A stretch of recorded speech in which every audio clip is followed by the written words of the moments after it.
किसी ने बड़े कमाल की बात कही है कि इस दुनिया में जैसा दर्द हो वैसा मंजर होता है, अरे मौसम तो इंसान के अंदर होता है।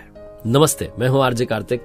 एक बड़ी छोटी सी कहानी एक मठ की, जहां की ये परंपरा थी, जहां का ये नियम था कि जो भिक्षुक वहां रहते थे उन्हें मौन का महत्व समझाया जाता था। चुप रहने की वैल्यू क्या है, इंपॉर्टेंस क्या है, ये बताई जाती थी।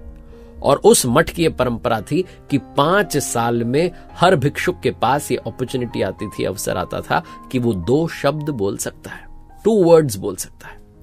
जो मठ के गुरु थे वो भिक्षुक को बुलाते थे, 2 उंगलियां दिखाते थे और उसे अवसर देते थे कि 2 शब्द बोलो। जो भी भिक्षुक के मन में होता था, सवाल होता था, प्रश्न होता था, उत्तर होता था, जो चल रहा होता था भिक्षुक बोल देते थे। एक युवा भिक्षुक उस मठ में रहने के लिए आया।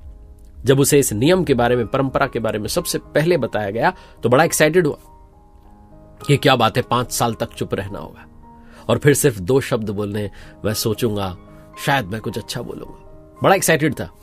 उसे लगा कि बढ़िया परीक्षा है। सब सोच के आया था कि अब तो मठ में ही जीवन बिताना है। उसके शुरुआती 5 साल प्रारंभ हो गए और शुरुआत में ही उसे एक शिकायत हो गई। अब वो प्रतीक्षा करने लगा कि 5 साल कब पूर्ण होंगे और कब मैं ये 2 शब्द बोल करके शिकायत रखूंगा। 5 साल पूरे हुए। गुरु ने बुलाया, भिक्षुक गया। गुरु ने परंपरा अनुसार 2 उंगलियां दिखाई और इसे 2 शब्द बोलने थे। इसने 2 शब्द बोले, गंदा खाना। भोजन जो है बड़ा गंदा, ये कहना चाह रहा था, गंदा खाना। गुरु जो है वो मुस्कुराए और इसे कहा, इशारे में जाओ।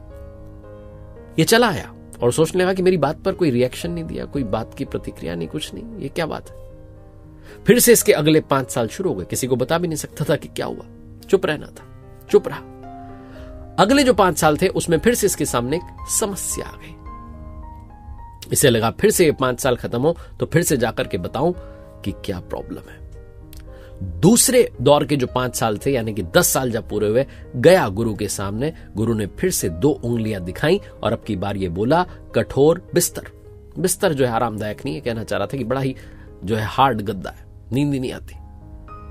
गुरु ने फिर से कुछ नहीं बोला, मुस्कुराए, इशारे में कहा जाओ। चला आया। फिर जब इसके तीसरा दौर चल रहा था, 5 साल वाला, तो अब की बार इसे लग रहा था कि जल्द से जल्द ये 5 साल खत्म हो और बात खत्म करते। वो तीसरे दौर का 5 साल भी खत्म हुआ, यानी कि 15 साल ये वहां बिता चुका था। वो जो 5 साल खत्म हुए थे तीसरी बार वाले, गया गुरु के पास।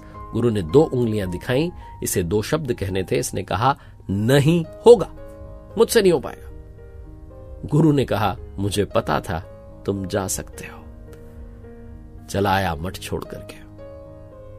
कहानी पता है क्या सिखाती है? अगर वो जो भिक्षुक था शुरुआती 5 साल में ही उस समस्या का निवारण ढूंढ लेता, सोल्यूशन ढूंढ लेता, लाइफ आसान हो जाती। अगर उसे पता चल गया था शुरुआती दिनों में गंदा खाना है, तो खाना बनाना सीख सकता था, बाकी साथियों को भी स्वादिष्ट भोजन जो है खिला सकता था। लेकिन उसने क्या किया? उसने प्रतीक्षा की, 5 साल पूरे होंगे, शिकायत बताऊंगा। हम में से बहुत सारे लोग यही कर रहे होते हैं, प्रतीक्षा कर रहे होते हैं, कोई हमसे एक बार पूछ ले, अपना सारा दर्द जो है उसके सामने रखते, अपनी सारी शिकायतें बता दें। हम ये नहीं सोचते कि क्या हम उन शिकायतों का समाधान ढूंढ सकते हैं, सोल्यूशन निकाल सकते हैं। इस जीवन में हर समस्या का समाधान होता है, लेकिन आपको खोजना होता है। ऐसा ना हो कि हमारे भी ये जो जीवन काल के वर्ष हैं ये पूरे हो जाएं और ऊपर वाला अंत में 2 उंगलियां दिखाकर पूछे, कहो 2 शब्द, और तुम कहो नहीं होगा, अब ले चलो। ध्यान रखना, कहानी बहुत कुछ सिखाती है।